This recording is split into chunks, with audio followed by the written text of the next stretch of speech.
오늘 우리에게 주신 하나님 생명의 말씀은 신약성경 사도행전 1장 3절에서 11절까지의 말씀입니다. 주부의 페이지 수를 누락하고 말았습니다. 송구합니다. 사도행전 1장 3절에서 11절까지의 말씀, 우리 성경과 주보와 스크린을 보고 함께 교독하겠습니다. 신약 187면입니다.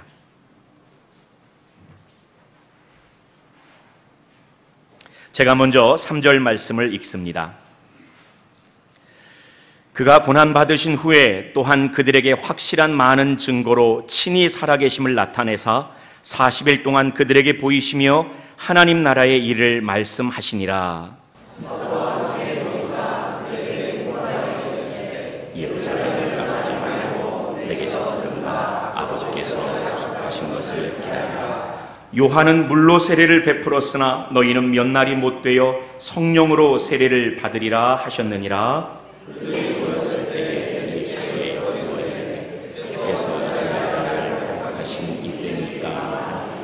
이르시되 때와 시기는 아버지께서 자기의 권한에 두셨으니 너희가 알 바 아니요 오직 성령이 너희에게 임하시며 너희가 권능을 받고 예루살렘과 온 유대와 사마리아와 땅끝까지 이르러 내 증인이 되리라 하시라. 이 말씀을 마치시고 그들이 보는데 올려져 가시니 구름이 그를 가리어 보이지 않게 하더라. 올라가실 때에 제자들이 자세히 하늘을 쳐다보고 있는데 힘을 입은 두 사람이 그들 곁에 서서 함께 읽습니다. 이르되 갈릴리 사람들아 어찌하여 서서 하늘을 쳐다보느냐. 너희 가운데서 하늘로 올려지신 이 예수는 하늘로 가심을 본 그대로 오시리라 하였느니라. 아멘. 오늘은 성령 강림 주일이니까 조금 예배 늦으신 우리 성도님들이 계시므로 좀 번거롭더라도 한 번 더 평화의 인사를 나누었으면 좋겠습니다. 세 가지입니다. 건강하십시오. 몸이 건강하란 말입니다. 행복하십시오. 마음이 행복하시란 말입니다. 성령 충만하십시오. 우리의 영이 성령으로 충만하자는 인사입니다. 한번 앉아서 인사하셔도 좋겠습니다. 앞뒤 좌우 여러분들과 함께 건강하십시오. 행복하십시오. 성령 충만하십시오. 인사 나누겠습니다. 건강하시고 행복하시고 성령 충만하십시오.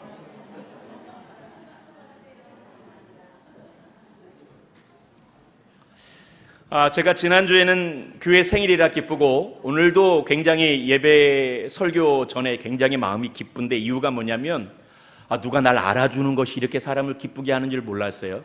아까 찬양을 하는데 저기 잠옷실 안에 우리 김종훈 장로님 오늘 기도해 주셨는데 미국에 있는 외손녀딸 수아가 지난주에 한 번 보고 나 봤다고 막 이러는 거예요. 그래서 나도 막 이렇게 해줬어요. 누가 서로를 알아주고 챙겨주는 거 이렇게 행복한 일입니다. 우리 사랑하는 설린교회 성도님들 우리 한 가족 아닙니까? 말로만 한 가족 하지 마시고 교회 오시면 서로 많이 인사 나누시고 마음 나누시는 우리 교회 되었으면 좋겠습니다. 성령 강림절기입니다. 성령의 충만함을 힘입어 우리 사랑하는 모든 설린 가족들이 늘 믿음으로 승리하는 설린 가족 모두가 되시기를 주님의 이름으로 축복합니다. 오늘 저는 성령 강림절의 성령의 시대, 성령의 사람이라는 제목으로 말씀을 전하려고 합니다. 시대 감각을 가지고 살아가는 건 무척이나 중요합니다. 전승섭 집사님, 혹시 제가 오늘 교회에서 헤어질 때 멀리서 집사님, 이렇게 손짓을 하면은 이게 무슨 뜻인지 아시겠죠? 무슨 뜻이겠습니까? 전 집사님에게 물어봤는데 전화 주세요. 제가 전화 드릴게요. 이 뜻 아니겠습니까? 그런데 여러분 예배 끝나고 주일학교실에 가가지고 태우랑 얘네들한테 이렇게 하면은 이게 뭔지 모릅니다. 뭘 알 것 같죠? 정말 모릅니다. 왜냐하면 걔네들은 이런 전화기를 본 적이 없어요. 그래서 요즘 아이들은 전화 달라는 표현을 이렇게 한다고 합니다. 이게 뭐 같아요? 핸드폰.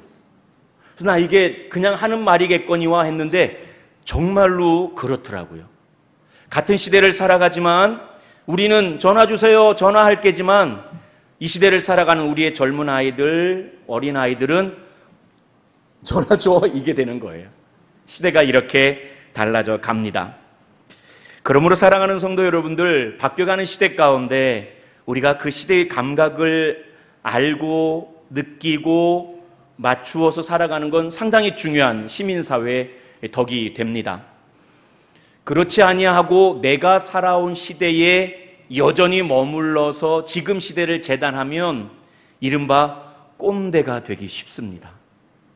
옛날에 나 젊었을 때는, 나 어렸을 때는 하면서 얘기하기 시작하면 벌써 지금 이 시대의 젊은 사람, 어린 아이들은 아이고 옛날 얘기하네, 알아듣지도 못하는 얘기하네 하면서 그렇게 되는 거예요. 우리가 시대 감각을 가지고 살아가는 건 무척이나 중요합니다. 스크린 한번 보실까요? 지난해에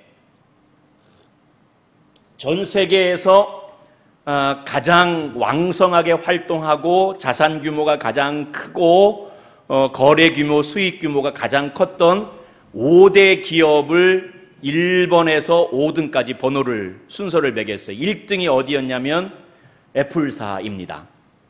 2등이 구글이고요. 3등이 마이크로소프트사고 4등이 아마존이고 5등이 페이스북이었습니다. 다 미국인 회사입니다. 근데 그보다 더 중요한 공통점이 있어요. 저기 있는 전 세계 5대 기업은, 지금 세계에서 가장 많은 돈을 벌고 있는 5대 기업은 공장에서 굴뚝에서 연기나는 기업들이 아니란 얘기예요. 이제까지 돈 벌려면 공장 굴뚝에서 연기가 모락모락 나는 기업들이 돈 많이 버는 기업, 잘 되는 기업이었어요. 근데 방금 얘기한 것처럼 애플, 구글, 마이크로소프트, 아마존은 세계 최고의 유통기업입니다. 아마존 또 페이스북은 공장에서 굴뚝 하나 내지 않고 전 세계의 돈을 다 벌어모으고 있는 기업입니다. 언제 우리가 그랬냐고요? 여러분 하루에 스마트폰 쓰실 때마다, 컴퓨터 쓰실 때마다 여러분 모르는 가운데 저기 기록된 애플, 구글, MS, 아마존, 페이스북에 우리가 차곡차곡 돈을 보내주고 있는 형국입니다. 지금 이러한 시대입니다. 실제로 4차 산업혁명 시대, 흔히 말하는 5G 시대가 도래하고 이미 진행되고 상당히 지나쳐 가고 있는 게 오늘 이 시대입니다.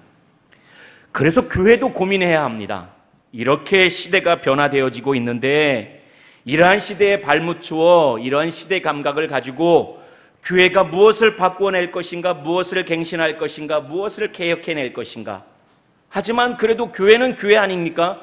이러한 급격한 시대의 변화에도 불구하고, 그럼에도 불구하고 우리는 무엇을 지켜내야 할 것인가 하는 것들을 굉장히 많이 고민해야 할 때가 오늘 교회의 당면 과제인 줄로 압니다. 신앙인으로 살아가면서 하나님의 구원의 역사, 세속의 역사가 흘러가는 것 가운데 오히려 더 도도하게 흘러가는 하나님의 구원의 역사, 우리가 흔히 구속사라고 부르고 있죠. 그 하나님의 구원의 역사의 입장에서도 우리가 시대 감각을 가지고 살아가는 것은 매우 중요합니다. 신앙인으로 살아가는 오늘 우리가 도대체 믿음의 시대 가운데 어떤 시대를 살아가고 있는가? 흔히 이단으로 분류되는 세대주의자의 신앙을 갖자는 얘기가 아니라 그리스도인으로서 하나님의 구원 역사 가운데 우리는 지금 어떤 시대를 살아가고 있는가를 깨달아 아는 건 굉장히 중요합니다. 그리고 이를 알게 해주는 매우 중요한 본문이 오늘 우리가 읽었던 사도행전 1장 3절에서 11절까지 말씀 가운데 11절 말씀입니다. 우리 11절 말씀 스크린을 보시고 함께 큰 소리로 읽겠습니다. 시작. 이르되 갈릴리 사람들아 어찌하여 서서 하늘을 쳐다보느냐? 너희 가운데서 하늘로 올려지신 이 예수는 하늘로 가심을 본 그대로 오시리라 하였느니라. 아멘. 잠시 그대로 둘까요? 잘 아시는 말씀입니다. 부활하신 예수님께서 제자들, 사도들이 보는 들 가운데 승천하시던 때의 일을 기록한 본문입니다. 오늘 우리가 읽은 본문의 말씀처럼 예수님께서는 사망 권세를 깨뜨리시고 부활의 첫 열매가 되셨습니다.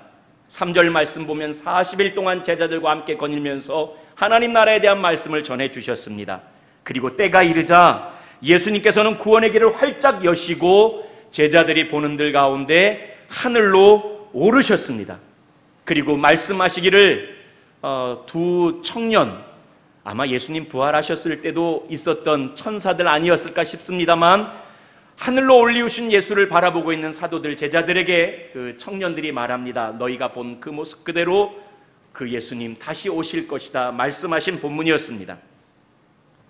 실컷 시대 감각을 말하여 놓고, 목사님, 지금 이 시대가 어느 시대인데 죽은 사람이 부활합니까?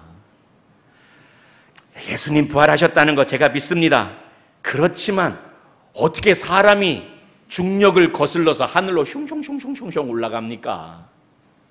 그리고 말도 안 되지. 때가 되면 다시 하늘에서 샥 내려오신다는데, 그게 신화지 무슨 시대 감각을 가지라며요. 우리가 예수 믿지만 그런 것은 우리가 좀 걸러야 할 것 아닙니까? 생각하시는 분들이 여기 계실지 모르겠습니다. 하지만 사랑하는 성도님들, 이 예배 마치고 이 설교가 마치고 나면 우리는 또 이와 같이 사도신경으로 우리의 신앙을 고백할 겁니다. 스크린 한번 보실까요? 제가 읽습니다. 장사된 지 사흘 만에 죽은 자 가운데서 다시 살아나셨으며 하늘에 오르시어 전능하신 아버지 하나님 우편에 앉아 계시다가 거기로부터 살아있는 자와 죽은 자를 심판하러 오십니다. 저는 믿습니다. 예수님께서 부활하신 것 믿습니다. 저는 믿습니다. 부활하신 예수님께서 40일이 지난 후에 제자들이 보는 바 하늘로 올리우신 것을 저는 믿습니다. 또한 저는 믿습니다. 우리 주님 때가 되면 반드시 이 땅에 다시 오실 것을 믿습니다. 이 믿음이 저와 여러분 가운데 꼭 있기를 주님의 이름으로 부탁드립니다. 우리는 신화 속에 있는 예수님을 믿는 것이 아니라 사망 권세 깨뜨리시고 부활하신 예수님, 하늘에 오르시고 반드시 이 땅에 다시 오실 예수님을 믿는 저와 여러분입니다. 만일 그렇진데 우리가 이 사실을 믿는다면 우리가 하나님의 구원 역사 가운데 어느 시대를 살아가고 있냐면, 한번 스크린 보실까요? 예수께서 하늘에 오르셨고, 그리고 예수께서 다시 오실, 예수께서 하늘에 오르셨고 예수께서 다시 오실 그 어느 시점인가 저와 여러분들이 살아가고 있는 겁니다. 저와 여러분은 하나님의 구원의 역사 가운데 어디에 살고 있냐면, 하늘에 오르신 예수님 그리고 다시 오실 예수님, 그 사이 어느 때인가 살아가고 있더라라는 얘기예요.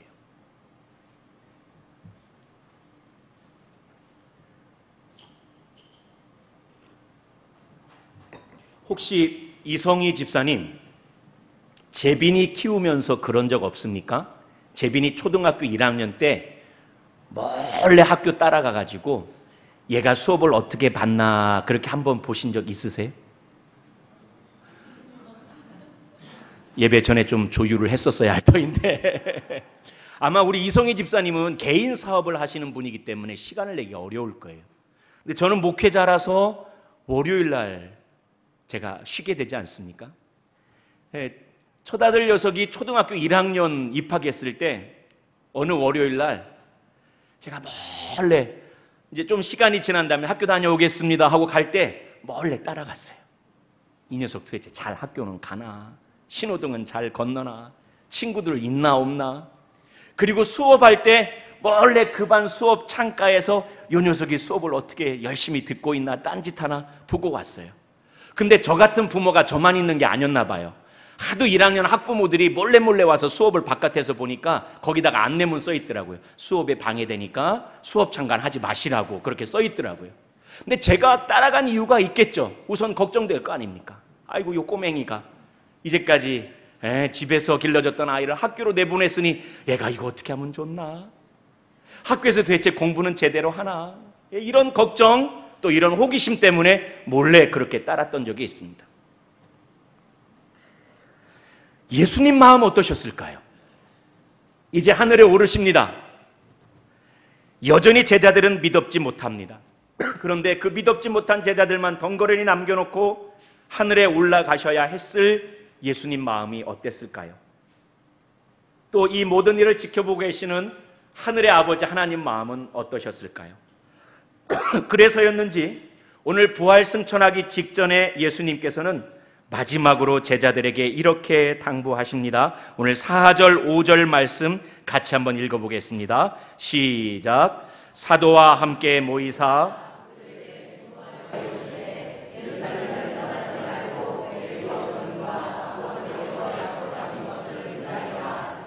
요한은 물로 세례를 베풀었으나 너희는 몇 날이 못되어 성령으로 세례를 받으리라 하셨느니라. 예수님 말씀하시는 거, 야, 내가 이제 하늘로 올라가게 됐는데 흩어지지 마, 헤어지지 마, 어디 가지도 말고 예루살렘에 그대로 머물러 있어. 너희에게 약속한 그 성령이 너희에게 오실 것이야. 근데 이 말씀은 처음 한 말씀이 아니었어요. 부활 승천하시기 전에 하신 말씀이지만 십자가에 죽으시기 바로 직전 목요일날 저녁에 예수님 제자들의 발을 씻기시고 하신 말씀 가운데 이 말씀이 그대로 있습니다. 요한복음 14장 16절, 17절, 18절 말씀을 제가 읽어드립니다. 내가 아버지께 구하겠으니 그가 또 다른 보혜사를 너희에게 주사 영원토록 너희와 함께 있게 하리니 그는 진리의 영이라 세상은 능히 그를 받지 못하나니 이는 그를 보지도 못하고 알지도 못함이라. 그러나 너희는 그를 아나니 그는 너희와 함께 거하시며 또 너희 속에 계시겠음이라. 내가 너희를 고아와 같이 버려두지 아니하고 너희에게로 오리라. 아멘. 똑같은 말씀이에요. 사도행전 말씀과 요한복음 말씀은 똑같습니다. 예수님께서 남겨두실 제자들을 위하여 하나님 아버지께 기도합니다. 그리고 하나님 아버지께서는 이미 약속하신 성령, 진리의 영, 보혜사 영, 그 영을 우리에게 보내주십니다. 그 이유는 아까 읽었던 요한복음 14장 18절 말씀처럼 제자들을, 사도들을 두고 가시는 예수님의 마음이 어떠했냐면 내가 너희를 고아처럼 내버려 둘 수는 없다. 내가 너희를 고아처럼 내버려 둘 수는 없다. 반드시 내가 너희와 함께 할 것이며 너희에게 다시 올 것이다. 너희를 고아처럼 버려둘 수 없기 때문에 약속한 성령으로 함께 하겠다. 이 말씀이 오늘 우리가 읽었던 사도행전 말씀, 요한복음의 말씀입니다. 곧 지금 저와 여러분들이 살아가고 있는 이 시대는 예수님 하늘에 오르시고 예수님 다시 오시는 그 어느 사이엔가 살아가고 있는데, 그 사이 시대는 우리를 고아처럼 내버려 두지 아니하시기 위하여 성령을 보내주신 성령의 시대를 저와 여러분이 살아가고 있더라라는 이야기입니다.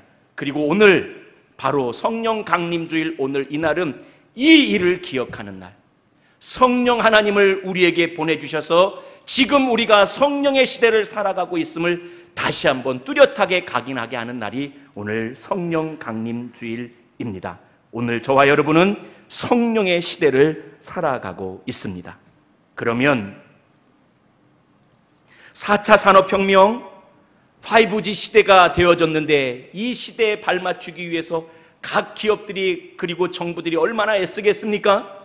저와 여러분 성령의 시대를 살아가고 있는데 성령의 시대를 살아가는 그리스도인으로서 어떻게 살아가야 할까요? 이를 잘 가르쳐주는 말씀이 우리가 아마 다 암송하고 있는 말씀일 것 같습니다. 사도행전 1장 8절의 말씀입니다. 같이 한번 읽어봅시다. 시작. 오직 성령이 너희에게 임하시면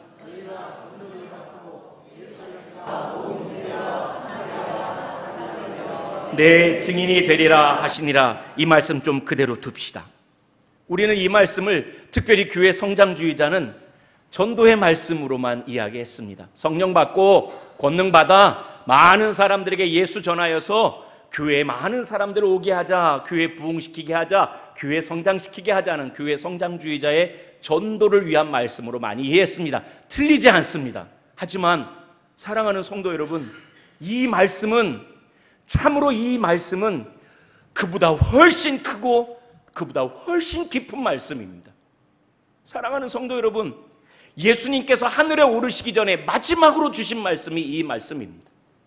십자가에 죽으시기 전에 가상칠언의 말씀을 주셨지만 정말 이 땅에서 이제 하늘로 올리우시기 전 마지막 우리에게 주신 최후의 말씀이 오늘 이 말씀입니다. 이 말씀은 전도의 말씀이지만 전도의 말씀에만 머물지 않는 훨씬 더 크고 깊은 말씀입니다. 오늘 이 말씀의 뜻을 우리가 꼭 깨달아 알기를 원합니다. 사랑하는 성도 여러분들, 이 말씀을 잘 이해하기 위해서는 먼저 6절의 말씀을 우리가 봐야 합니다. 우리 6절 말씀도 같이 한번 읽습니다. 시작.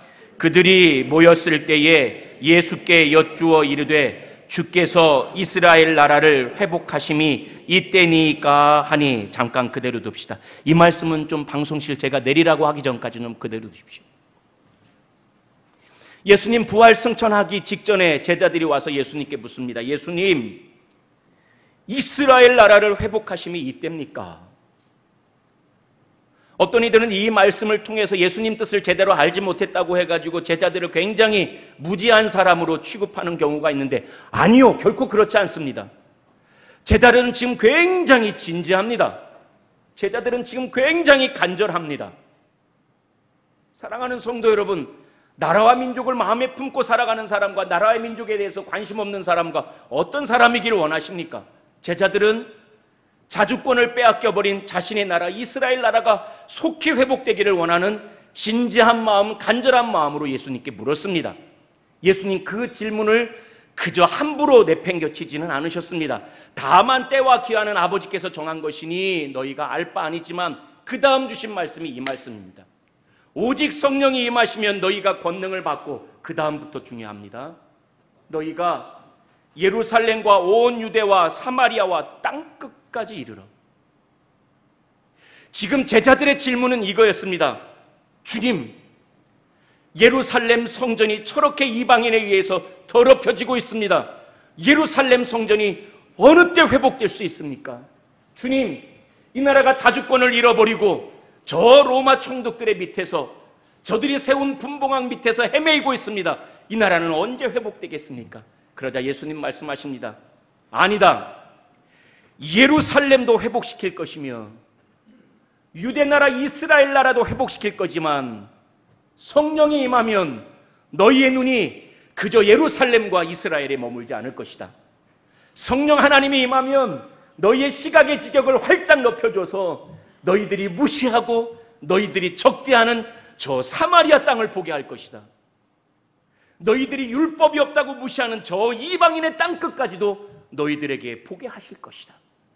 성령이 임하면 예루살렘과 이스라엘의 마음이 좁혀져 있는 너희들의 마음을, 너희들의 시선을 활짝 열어 너희들이 미워하고 무시했던 사마리아와 율법 없다고 함부로 했던 저 이방인의 땅끝까지 너희들의 마음이 향하게 하고 너희들의 시선이 향하게 할 것이다. 또 하나, 사도들과 제자들은 이스라엘 나라를 회복하심이, 이 나라의 정치적 독립, 이 나라의 사회적 자유가 언제쯤 회복되겠습니까? 라고 사람의 나라를 꿈꿨지만 우리 주님 예수님 말씀하십니다.